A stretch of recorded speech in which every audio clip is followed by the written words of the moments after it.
सो hey everyone, कैसे हैं आप सब लोग। Welcome back to NEET biology Shalini Vyas, एक ऐसा यूट्यूब चैनल जिसपे हम बायोलॉजी के पूरे सिलेबस को in depth in detail complete करने वाले हैं। ठीक है, बायोलॉजी के सिलेबस को तो हम नीट 2026 के लिए कंप्लीट करेंगे, लेकिन अभी नीट 2025 की काउंसलिंग चल रही है, आप सबको पता है। मतलब अभी स्टार्ट हुई नहीं है, होने वाली है। रिजल्ट आ गया था तो आपको अपनी रैंक मार्क्स सब पता चल गए होंगे, तो आपको ये भी पता चल गया होगा कि आपको काउंसलिंग में पार्टिसिपेट करना है या फिर नहीं करना है। ठीक है, आज हम इस काउंसलिंग की जो इम्पोर्टेंट सेशन है इसमें हम ये देखेंगे कि फ्लो चार्ट काउंसलिंग के प्रोसेस का कैसा होता है। मतलब जो एमसीसी की काउंसलिंग होती है ऑल इंडिया लेवल पे, वो किस तरीके से होती है। ठीक है, हालांकि मैंने इस पे एक डिटेल्ड वीडियो बहुत अच्छी इंफॉर्मेशन के साथ ऑलरेडी बना रखा है, लिंक आपको डिस्क्रिप्शन में मिल जाएगा। फिर भी मैंने ये वाला वीडियो इसलिए बनाया ताकि आपको फ्लो चार्ट के थ्रू बहुत ज्यादा इजीली समझ में आ जाए कि किस तरीके से एमसीसी की काउंसलिंग का प्रोसेस होता है। ठीक है, हम देखेंगे कि flow chart of the process of counselling कैसे होता है। तो सबसे पहले काउंसलिंग में आपको करना क्या होता है, तो इधर देखिए। सबसे पहले आपको क्या जाना होगा, एमसीसी की जो ऑफिशियल वेबसाइट है उसके ऊपर आप सबको जाना है। एमसीसी की वेबसाइट है www.mcc.nic.in पे। ठीक है, आप सब लोग इस वेबसाइट पे जाएंगे और यहाँ पे रजिस्ट्रेशन होगा। कैसे होगा सब बताऊंगी मैं आपको। जब आप रजिस्ट्रेशन करेंगे तब आपको अपना ईमेल आईडी, फोन नंबर, ये सारी डिटेल्स जो भी होंगी वो सब आपको डालनी पड़ेगी। ध्यान रखना, रजिस्ट्रेशन के टाइम काउंसलिंग में आप जितनी भी डिटेल्स डालेंगे, इंक्लूडिंग और फोन नंबर और मोबाइल नंबर, जितनी भी डिटेल्स डालेंगे आप, वो सारी वो डिटेल होनी चाहिए जो आपने नीट के एप्लीकेशन फॉर्म के टाइम यूज की थी। ठीक है, वही फोन नंबर डालेंगे, वही ईमेल आईडी यूज करेंगे, जितना भी चीजें होंगी सब कुछ वही यूज करनी है। इतना कंफ्यूजन क्लियर है।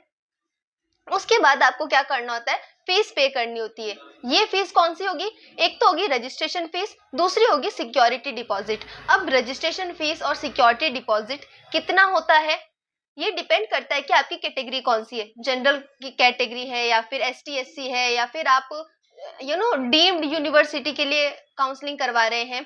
तो इस बेसिस पे डिपेंड करता है कि आपका रजिस्ट्रेशन फीस और सिक्योरिटी डिपॉजिट कितना लगेगा। हालांकि इस बात पे मैंने एक डिटेल वीडियो बना रखा है, लिंक आपको डिस्क्रिप्शन में मिल जाएगा। उस पर आपको इजीली समझ आ जाएगा कि कितने रजिस्ट्रेशन फीस और सिक्योरिटी डिपॉजिट होता है। ठीक है, अब नेक्स्ट देखिए आप सब लोग, सबमिशन ऑफ, मतलब जब आपने रजिस्ट्रेशन फीस और सिक्योरिटी डिपॉजिट दे दिया तब आपको चॉइस फिलिंग करनी होती है। लेकिन चॉइस फिलिंग से पहले एक सीट मैट्रिक्स साइट पे अपलोड हो जाता है अपने आप। उस सीट मैट्रिक्स से हमें पता चल जाता है कि कितने नए कॉलेजेस ऐड हुए हैं, किस कॉलेज में कितनी सीट्स अवेलेबल है एंड ऑल, ये सब कुछ हमें पता चल जाएगा।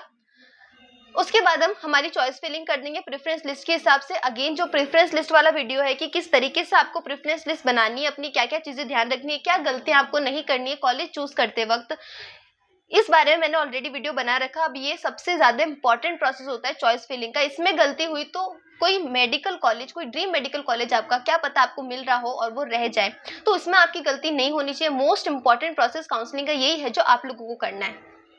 अब इसमें मैं कैसे मदद कर सकती हूँ, मैंने ऑलरेडी इस पे वीडियो बना रखा है, लिंक आपको डिस्क्रिप्शन में मिल जाएगा। कोई भी गलती मत करना, पहले वीडियो देख लेना, उसके बाद काउंसलिंग में अपीयर होना। ठीक है, अब हम क्या करेंगे, मान लो आपने चॉइस फिलिंग कर ली, आप सेटिस्फाई हैं उससे, चेक कर लो, उसे 10 बार चेक कर लेना। उसके बाद लॉक करना चॉइसेस को। अगर आपको मॉडिफाई करना है पहले मॉडिफाई कर लेना। ध्यान रखना, पहले आप 10 बार चेंज कर सकते हो, लेकिन लॉक चॉइस करने के बाद आप चेंजेस नहीं कर पाओगे। ठीक है, तो सोच समझ के लॉक करना और ध्यान रखना लॉक जरूर करना। ठीक है, लॉक जरूर करना। उसके बाद आपको क्या करना होगा, रिजल्ट वाला प्रोसेस करना होगा। ठीक है, तो आप जब लॉक कर लेंगे अपनी चॉइसेस को, ठीक है, लॉक पक्का करना। ऐसे नहीं कि आपने चॉइस फिलिंग कर दी लेकिन लॉक करना भूल गए, तो लॉक कर दिया। उसके बाद क्या होगा, रिजल्ट का प्रोसेस आएगा, आपको रिजल्ट के लिए वेट करना है। जब रिजल्ट आएगा तब आप साइट चेक कर सकते हैं। आपको रोज साइट चेक करते रहना है ताकि रिजल्ट आए तब आपको पता चल जाए। ठीक है, अब मान लो रिजल्ट आया, अगर आपको सीट अलॉट हुई होगी तो आपके पास मैसेज आ जाएगा।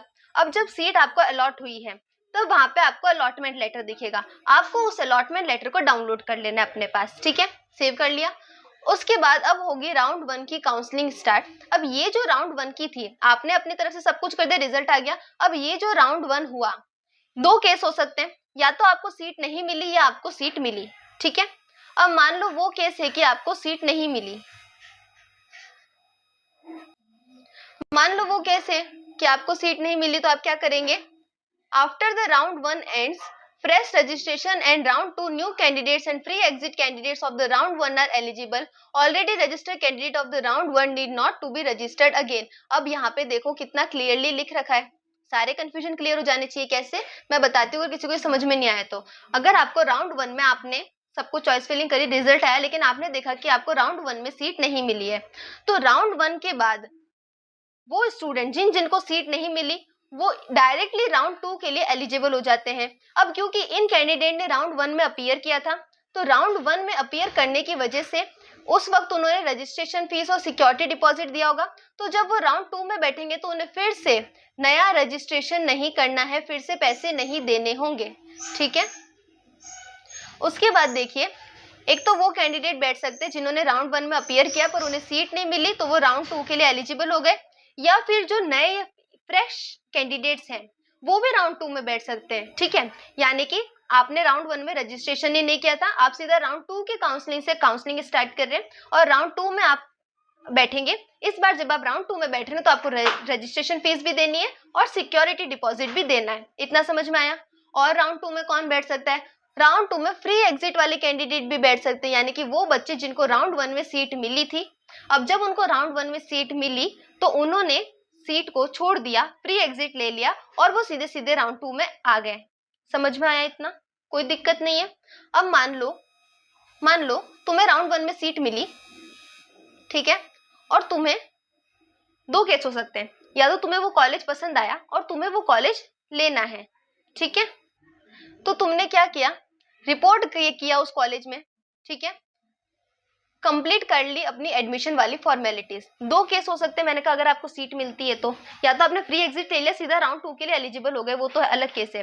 उसके अलावा एक केस होता है कि आपको सीट मिली, आपको पसंद आई, आप कॉलेज में गए, रिपोर्टिंग कराए, डॉक्यूमेंट्स कराए, फीस पेमेंट की और सीधा सीधा अपनी लाइफ स्टार्ट करी, कॉलेज लाइफ। ठीक है, एक केस होता है कि आपने अपग्रेडेशन के लिए डाल दिया। इसका मतलब कि जब आप काउंसलिंग में बैठे, आपको राउंड 1 में सीट मिली, तो राउंड 1 में सीट मिलने के बाद आपने सोचा कि ये वाली कॉलेज अच्छी है, मुझे चाहिए, लेकिन हो सकता है कि अगर मैं राउंड 2 तक वेट करूं तो मुझे इससे अपर प्रायोरिटी वाली, इससे अच्छी कॉलेज भी मिल जाए जो मुझे चाहिए थी।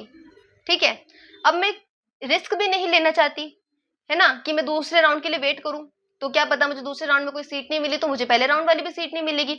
तो उस केस में क्या होता है, राउंड 1 की सीट में आप क्या करेंगे, उस कॉलेज में जाएंगे, उस कॉलेज में आप रिपोर्ट करवाएंगे और कंप्लीट करेंगे एडमिशन फॉर्मेलिटी को। उसके बाद आप अपग्रेडेशन के लिए डाल देंगे।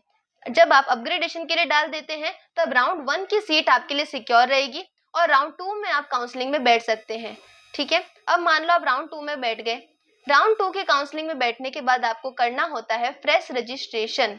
ठीक है, अगर कब करना होगा फ्रेश रजिस्ट्रेशन, जब आपने राउंड 1 में अपीयर ही नहीं किया है तब आपको राउंड 2 में बैठने के लिए फ्रेश रजिस्ट्रेशन करना है, चॉइस फिलिंग करनी है। लेकिन जो राउंड 1 वाले स्टूडेंट हैं जो राउंड 2 में आए हैं उनको फ्रेश रजिस्ट्रेशन नहीं करना है, लेकिन फ्रेश चॉइस फिलिंग उनको इस वक्त भी करनी होगी। ठीक है, क्योंकि राउंड 1 में जो आपने चॉइस फिलिंग की होगी उसको नल एंड वॉइड माना जाएगा, मतलब वो चॉइस फिलिंग आपके काम नहीं आएगी। अगर आपने फिर से चॉइस फिलिंग नहीं की तो आपको कंसीडर ही नहीं किया जाएगा। इतना कंफ्यूजन क्लियर है। अब मान लो राउंड 2 का रिजल्ट आया, आपने अपनी चॉइस फिलिंग कर दी, राउंड 2 का रिजल्ट आया। अब राउंड 2 में भी दो चीजें हो सकती है, या तो आपको सीट मिली या आपको सीट नहीं मिली। ठीक है, तो मान लो आपको सीट नहीं मिली, राउंड 2 में अगर कोई सीट ही नहीं मिली, राउंड 1 में सीट नहीं मिली, राउंड 2 में आए, राउंड 2 में सीट नहीं मिली, सीधा सीधा एलिजिबल हो गए राउंड 3 में बैठने के लिए। समझ में आया। एक केस हो सकता है कि आप राउंड 2 में और राउंड 1 में अपीयर ही नहीं किया था, सीधा सीधा एलिजिबल हो राउंड 3 में बैठने के लिए, लेकिन जब आप पहली बार काउंसलिंग में बैठ रहे हो और सीधा राउंड 3 में बैठ रहे हो तब आपको रजिस्ट्रेशन फीस और सिक्योरिटी डिपॉजिट देना होगा। समझ में आया इतना। अब मान लो आपने राउंड 1 में क्या किया था, अपग्रेडेशन के लिए डाला था, राउंड 1 में आपको कॉलेज मिली, आपने अपग्रेडेशन के लिए डाला। अब आप राउंड 2 में आए, राउंड 2 में आपको वो कॉलेज जो राउंड 2 में आपको अलॉट किया गया है, अगर वो कॉलेज आपको पसंद आ गया तो सीधा सीधा उसकी कॉलेज में जाओ, रिपोर्टिंग कराओ, अपने कॉलेज लाइफ स्टार्ट करो। लेकिन मान लो राउंड 2 में आपको जो कॉलेज मिला वो आपको नहीं चाहिए, या इनकेस आपको कोई कॉलेज ही नहीं मिला, तो उस केस में आप चाहेंगे कि आपको जो पहला वाला कॉलेज है वो आपको मिल जाए। ठीक है, तो अब आप उस पहले वाले कॉलेज में जाएंगे, अपना जो प्रोसीजर है वो कंप्लीट करेंगे और वो पहले वाले कॉलेज को आप ले लेंगे। अभी मेरी बात ध्यान से सुनना, सबसे इम्पोर्टेंट चीज देखो ये सब मैं आपको पढ़ के फिर से बता दूंगी जो इसमें लिखा है, मेरी बात ध्यान से सुनो। क्या हुआ, आपने राउंड 1 में काउंसलिंग के लिए अपीयर किया, आपको कोई कॉलेज मिला और आपने वो कॉलेज अपग्रेडेशन के लिए डाल दिया और राउंड 2 में अपीयर हुए।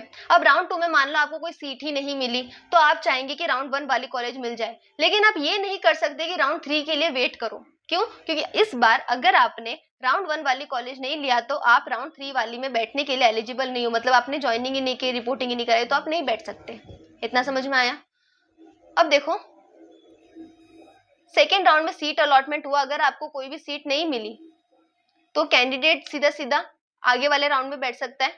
अगर आपको सीट मिली तो आप क्या कर सकते हो, मान लो राउंड 2 में आपको फर्स्ट राउंड में सीट नहीं मिली थी, राउंड 2 में आपको सीट मिली, अब आप क्या करोगे, राउंड 2 वाली सीट आपको अपग्रेडेशन के लिए डालनी है। तो राउंड 2 वाली सीट में अगर आपने अपग्रेड कर दिया तो candidates must relieve from round 1 college and join round 2 college allotted. देखो ये वाला पॉइंट क्या कह रहा है कि अगर आपने राउंड 1 में कॉलेज लिया था, आपने अपग्रेडेशन के लिए डाला और राउंड 2 में आपको दूसरा कॉलेज मिल गया, तो आप राउंड 1 वाले कॉलेज को छोड़ोगे, पक्का छोड़ोगे, और राउंड 2 वाले कॉलेज को ज्वाइन कर लोगे जो मिल गया। मस्ट लिखा है मतलब कंपलसरी है। समझ में आया? आगे देखो ये भी केस हो सकता है कि राउंड 2 में आपको जो सीट अलॉट हुई लेकिन आपने रिपोर्टिंग नहीं करवाई या ज्वाइन नहीं किया। सबसे इंपॉर्टेंट पॉइंट ध्यान रखना, सबसे इंपॉर्टेंट पॉइंट, राउंड 2 में आपको कोई सीट मिली, आप वहां से फ्री एग्जिट नहीं ले सकते जैसे राउंड 1 में ले सकते थे। समझ में आया इतना? राउंड 1 में तो फ्री एग्जिट ले सकते थे, राउंड 2 में आपको एटलीस्ट कॉलेज में जाकर रिपोर्टिंग करवानी होगी, आपको वो कॉलेज एक बार ज्वाइन करना होगा। उसके बाद भले ही आप राउंड 3 में बैठने के लिए उस कॉलेज को अपग्रेडेशन में डाल सकते हो, कोई दिक्कत नहीं है, लेकिन अगर आपने रिपोर्टिंग नहीं करवाई, अगर आपने उस कॉलेज को ज्वाइन नहीं किया, तो उस केस में क्या हो जाएगा, जो भी आपने काउंसलिंग के लिए सिक्योरिटी डिपॉजिट दे रखा था वो सिक्योरिटी डिपॉजिट फॉरफिटेड हो जाएगा, यानी कि आपको वापस नहीं मिलेगा। जो security deposit generally non refundable होता है, ये गलती करने की वजह से वो सिक्योरिटी डिपॉजिट क्या हो जाएगा, आपका चला जाएगा, आपको वापस नहीं मिलेगा। उसके बाद भी आप राउंड 3 में बैठने के लिए एलिजिबल हैं, ठीक है, राउंड 3 में बैठ सकते हो, लेकिन फिर क्या होगा, फिर आपको नया सिक्योरिटी डिपॉजिट देना होगा। समझ गए? इस केस में हो सकता है कि आपकी 2 बार फीस लग जाए, तो ध्यान रखिए कोई गलती ना करें। उसके बाद देखो राउंड 2 में आपको सीट अलॉट हुई, मानो ये भी केस हो सकता है, जो भी कॉलेज आपको मिला आप उसमें गए, आपने रिपोर्ट करवाया, आपने सीधा सीधा एडमिशन फॉर्मेलिटी कंप्लीट करी, अब आपको राउंड 3 में बैठना है, यानी कि आपने रिपोर्टिंग करवा ली, लेकिन आप चाहते हो कि राउंड 3 में भी बैठो और आपका सिक्योरिटी डिपॉजिट भी ना जाए, तो आप जो कॉलेज राउंड 2 में मिला उसमें रिपोर्टिंग कराएंगे। उसके बाद आप अपग्रेड कर सकते हैं, ध्यान रखो अपग्रेड कर सकते हो, उस कॉलेज से रिजाइन नहीं कर सकते हो। समझ में आया? उसके बाद आप सीधा सीधा एलिजिबल हो जाते हो राउंड 3 में बैठने के लिए। ठीक, समझ में आया? ये एग्जिट क्या लिख रखा है, ये एग्जिट लिख रखा है कि अगर आपको राउंड 2 में कोई सीट ही नहीं मिली, सीधा सीधा राउंड 1 में भी नहीं मिली थी, राउंड 2 में भी नहीं मिली, तो सीधा सीधा आप राउंड 3 में पार्टिसिपेट कर सकते हो या फिर एग्जिट भी ले सकते हो। ठीक है, सीधा एलिजिबल हो लिख रखा है यहाँ पे। उसके बाद शुरू हो जाता है हमारा राउंड 3। अब ध्यान रखना राउंड 3 में भी जो भी कैंडिडेट्स होंगे उनको फ्रेश रजिस्ट्रेशन भी कराना हो सकता है, अगर वो पहली बार राउंड 3 में बैठ रहे हैं तो, और चॉइस फिलिंग भी फ्रेश करनी होगी। लेकिन वो कैंडिडेट जो राउंड 2 में अपीयर हो चुके हैं वो कैंडिडेट क्या करेंगे, रजिस्ट्रेशन फिर से नहीं कराएंगे, लेकिन राउंड 3 में चॉइस फिलिंग फिर से करवानी होगी। क्यों करवानी होगी? क्योंकि राउंड 2 की जो चॉइसेस होंगी, जो आपने भरी होंगी राउंड 2 के लिए प्रेफरेंस भरी होगी, वो फिर से नल एंड वॉइड हो जाएगी, जैसे कि हमने पहले पढ़ा था। अब आपको जब राउंड 3 की सीट अलॉटमेंट होगा तब भी 2 केसेस देखने को मिलेंगे। पहला केस होगा कि आपको सीट मिली, दूसरा केस होगा कि आपको सीट नहीं मिली। ठीक है, तो उस केस में आप सब क्या करेंगे, अगर आपको सीट नहीं मिलती है, ठीक है, तो सीधा सीधा आप एलिजिबल हो जाते हो स्टे वैकेंसी राउंड में बैठने के लिए। मान लो आपको सीट अलॉट हुई और आपने वो सीट ज्वाइन नहीं करी, देखो गलती बता रही हूं मैं, राउंड 3 में अगर आपको सीट अलॉट होती है कोई भी कॉलेज तो आपको वो ज्वाइन करनी ही करनी है। ठीक है, नहीं करोगे तो आपको 2 नुकसान हो सकते हैं। क्या हो सकता है? पहला तो जो आपने सिक्योरिटी डिपॉजिट दे रखा है वो आपको वापस नहीं मिलेगा। दूसरा ये हो सकता है कि आप एलिमिनेट हो जाओगे, मतलब जब आप नेक्स्ट राउंड की काउंसलिंग होगी उसमें एक तो आप बैठ नहीं सकते, दूसरा जब आप नेक्स्ट ईयर में काउंसलिंग करवाओगे, आप फिर से नीट का एग्जाम में जो नेक्स्ट ईयर है काउंसलिंग में, यू कैन नॉट अपीयर। समझ गए? तो गलती मत करना। अब मान लो आपको सीट मिलती है और तो आप क्या करेंगे, सीधा सीधा चलना आपको उस कॉलेज या इंस्टीट्यूट में जाकर अपना एडमिशन फॉर्मेलिटीज कंप्लीट करेंगे और जो भी सीट आपको मिली उसको सीधा सीधा ज्वाइन कर लेंगे। एक बार जब आप कॉलेज ज्वाइन कर लेते हैं तो इस बार ना तो आप अपग्रेड कर सकते हैं ना ही आप रिजाइन कर सकते हैं। इतना समझ में आया? If upgraded then candidate must relieve from round 2 seat and join round 3। अगर कोई कैंडिडेट ऐसा है जिसने राउंड 2 में अपग्रेडेशन किया था और उसके बाद वो राउंड 3 में पार्टिसिपेट कर रहा था और राउंड 3 में उसको कोई कॉलेज मिल गया तो उसे पक्का राउंड 2 का जो कॉलेज है उसको छोड़ना पड़ेगा और राउंड 3 के कॉलेज को ज्वाइन करना ही पड़ेगा। इतना समझ में आया सबको? क्लियर है? अब मेरी बात ध्यान से सुनेंगे सब लोग। हाँ, अगर नहीं मिला तो आप पहले वाला ले सकते हैं, दैट इज वेरी क्लियर। ठीक है, अब बात आती है हमारी स्ट्रे वैकेंसी राउंड की। ये भी इंपॉर्टेंट है, ध्यान से सुनना। स्ट्रे वैकेंसी राउंड में भी जो फ्रेश कैंडिडेट्स होते हैं फ्रेश रजिस्ट्रेशन और फ्रेश चॉइस फिलिंग करके बैठ सकते हैं। जो कैंडिडेट ऐसे लाइक जिन्होंने राउंड 1 राउंड 2 में अपीयर किया, राउंड 3 में अपीयर किया लेकिन उन्हें कोई सीट नहीं मिली तो वो सीधा सीधा स्टे वैकेंसी राउंड के लिए एलिजिबल होते हैं। तो इस बार उन्हें चॉइस फिलिंग फिर से करनी पड़ सकती है पर रजिस्ट्रेशन नहीं करना पड़ेगा। मान लो इसमें भी दो केस हो सकते हैं, आपको सीट मिली, आपको सीट नहीं मिली। नहीं मिली तो आपकी एमसीसी की ऑल इंडिया की काउंसलिंग यहाँ पर खत्म हो जाती है। उसके बाद आपको स्टेट कोटा वाली काउंसलिंग में या फिर आयुष काउंसलिंग में पार्टिसिपेट करना होता है। लेकिन अगर सीट मिल गई तो क्या? अगर सीधे सीधे आपको सीट मिलती है तो चुपचाप ज्वाइन कर ले। कैंडिडेट रिजाइन नहीं कर सकता और सीट ज्वाइन करनी होगी। क्यों? क्योंकि अगर आपने स्टे वैकेंसी राउंड में ज्वाइन नहीं किया तो आप अगले 1 साल तक नीट का एग्जाम ही नहीं दे सकते और फीस आपकी चली जाएगी। देखो मैंने क्या बताया, देखो ध्यान से सुनो। जब आप राउंड 3 की कॉलेज आपको मिलती है और आप नहीं जाते हो, नहीं ज्वाइन करवाते हो उस कॉलेज को, तो एक तो आपको पैसे वापस नहीं मिलते, exit with for future elimination can not participate in, मतलब ये जो नेक्स्ट वाला राउंड होगा इसमें आप पार्टिसिपेट नहीं कर सकते। और जो स्टे वैकेंसी वाला होता है उसमें अगर आपको सीट मिली और आपने ज्वाइन नहीं किया तो आपकी एक तो फीस चली जाएगी, दूसरा आप अगले साल नीट के एग्जाम में बैठ ही नहीं सकते। ठीक है, अब आई होप आप सबको एमसीसी की काउंसलिंग का जो भी प्रोसेस होता है वो इजीली समझ में आ गया होगा। ये देखो, flow chart is for representation purpose only. Detail के लिए आपको इन्फॉर्मेशन बुलेटिन देखना होगा। अब देखो इन्फॉर्मेशन बुलेटिन में लिख रखा होता है कि आपको क्या क्या गलतियां नहीं करनी है। उस पर मैं एक सेपरेट वीडियो बना दूंगी। प्लीज इस चैनल को सब्सक्राइब करना, बेल आइकन ज्वाइन करना, बेल आइकन दबाना, चैनल को ज्वाइन करना और टेलीग्राम ज्वाइन करना मत भूलना, क्योंकि ये वाला पीडीएफ भी मैं आपको टेलीग्राम पे भेज दूंगी ताकि आपसे कोई भी गलती ना हो। मैंने आपको एक एक प्रोसेस एकदम फ्लो चार्ट की मदद से समझाया ताकि गलती से भी कोई गलती ना हो।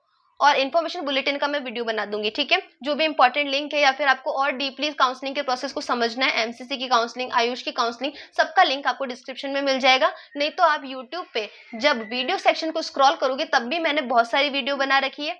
एक बात ध्यान रखना, मैंने 2 सेक्शन बनाए वीडियो के। एक बनाई है मैंने प्लेलिस्ट नीट 2025 काउंसलिंग के नाम से, जिसमें आपको सारा डीपली वीडियोस मिलेंगे हर एक काउंसलिंग रिलेटेड इंफॉर्मेशन से, फिर चाहे वो चॉइस फिलिंग हो, फिर चाहे काउंसलिंग प्रोसेस हो, आयुष की काउंसलिंग हो, जितने भी इंफॉर्मेशन बुलेटिन हो सब पे मैंने वीडियो बना रखे हैं। ठीक है, ताकि कोई कंफ्यूजन या गलती ना हो।